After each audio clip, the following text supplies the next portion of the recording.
وإذ استسقى موسى لقومه فقلنا اضرب بعصاك الحجر فانفجرت منه 12 عينا قد علم كل أناس مشربهم كلوا واشربوا من رزق الله ولا تعثوا في الأرض مفسدين وإذ قلتم يا موسى لن نصبر على طعام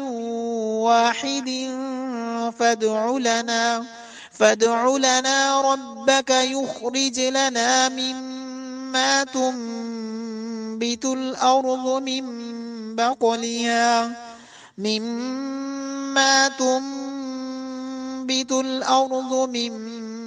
بقلها وقثائها وفومها وعدسها وبصلها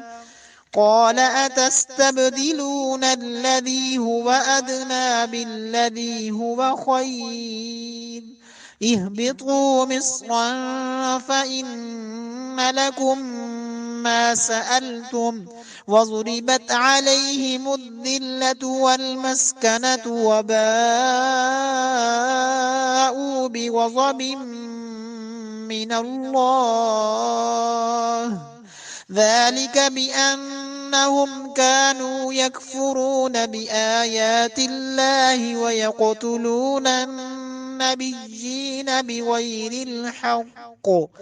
ذلك بما عصوا وكانوا يعتدون